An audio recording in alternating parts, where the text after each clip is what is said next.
2 hari 30 juta hilang dan ini bukan karena marketnya gila ya, tapi karena satu hal yang saya harusnya nggak lakukan, tapi saya lakukan juga. Jadi sebelum itu saya mau tunjukin dulu gimana ini bisa terjadi. Tanggal 20 sampai 21 Mei ini saya loss sekitar $2.000.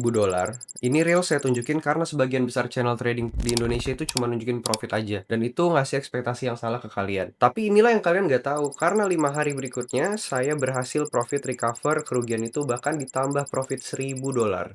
Ini hanya karena satu teori yang saya gunakan dan saya akan breakdown semuanya di video kali ini. Tapi sebelum itu saya mau tunjukin dulu gimana ini terjadi.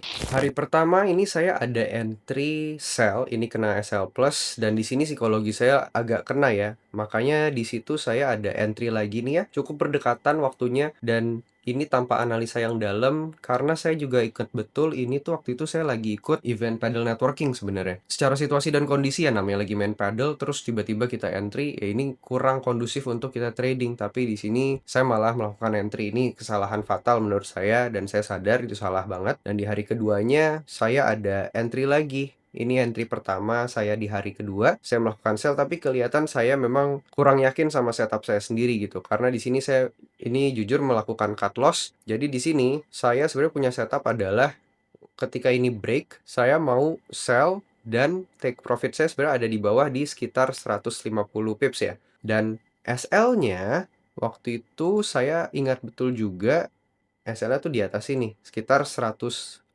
pips kurang gitu. 130 pips ya. Dan di sini saya sadar karena risk ratio-nya nggak 1:1,5, saya jadinya nggak mau entry. Jadi ketika di sini floating, saya cut loss gitu ya. Nah, ini kena psikologi juga sebenarnya harusnya kita nggak boleh juga memaksakan untuk punya risk ratio yang 1:1,5 gitu ya. Kalau memang setupnya bagus ya go for it. Dan di sini juga saya ganti untuk entry-nya jadi buy. Di mana waktu itu setupnya adalah SL-nya persis di wick di bawah wick ini sekitar 75 pips dan take profit-nya di sini 150 pips, sekitar 150 pips ya. Dan ini sebenarnya secara risk ratio ideal sekali 1:2. Tapi entah kenapa di saat itu saya ingin memaksakan ini kayaknya bisa nih ke 200 pips. Ini bisalah sedikit lagi naik lagi gitu ya. Dan di sini saya cukup greedy, saya nggak take profit dan nggak pasang SL plus juga karena mungkin trauma dari hari sebelumnya kena SL plus terus ya. Dan akhirnya jadi saya di sini kena SL juga di sini.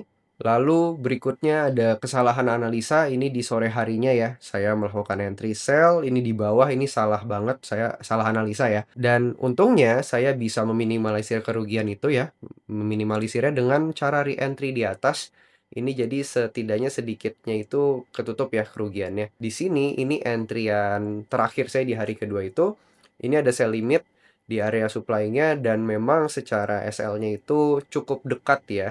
Padahal ini kalau secara take profit yang saya mau ambil itu sebenarnya di bawah banget nih. Kita lihat sebenarnya saya setupnya itu take profit di sini waktu itu. Nah, cuma ini memang secara take profit atau target profit, secara target profitnya ini untuk di time frame besar. Dan ini cukup swing ya, ini sekitar 350 pips.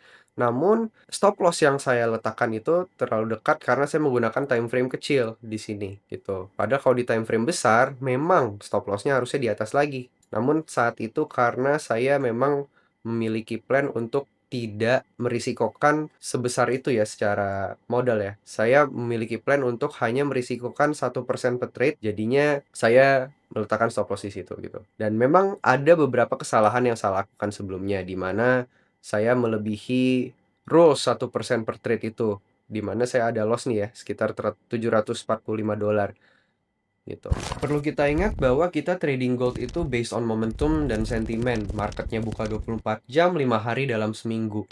Market nggak peduli kita mau entry buy atau sell. Dan ini dia satu teori yang saya gunakan, yaitu jangan pernah memaksakan sesuatu ketika trading. Teori ini simple, tapi banyak dihiraukan. Apa maksudnya jangan memaksakan sesuatu? Contoh pada case saya dan yang saya sering temui di trader-trader lain. Satu, jangan memaksakan untuk entry ketika situasi dan kondisinya nggak kondusif. Contoh kayak tadi saya lagi main paddle tapi saya memaksakan untuk entry. Sayanya juga nggak fokus dan psikologinya juga terganggu, tapi saya memaksakan untuk entry. Lalu kedua, jangan memaksakan setup. Misalnya kalau yang case saya tadi juga, saya sudah punya setup yang secara risk ratio-nya itu sudah cukup ideal gitu. Tapi memang saya memaksakan untuk ini bisa lebih ideal lagi dengan risk ratio yang 1/3, 1/4. Saya memaksakan itu padahal 1/1 pun sudah cukup. Saya nggak harus stick ke 1/1,5. Yang penting risk per trade saya yang harus saya perhatikan sebenarnya. Dan yang ketiga, kita juga jangan memaksakan untuk ikut semua momentum. Bukan berarti kita ketinggalan momentum hari ini, kita nggak bisa profit di besok. Karena market kalau nggak naik ke atas, ya turun ke bawah. Dan kita bisa profit dari keduanya.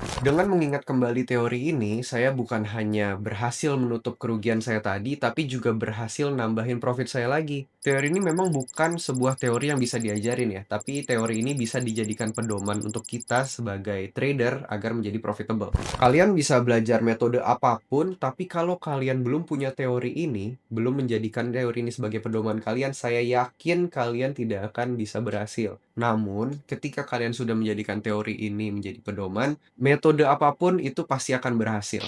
Next video, saya akan breakdown semua setup yang saya gunakan untuk recovery lengkap dengan live chart analysis. Dan jika kalian gak mau ketinggalan, kalian perlu subscribe dan aktifkan notification-nya. Dan kalau video ini berguna, share video ini ke satu orang yang kalian tahu lagi belajar trading. Karena itu lebih berarti dari 1000 like.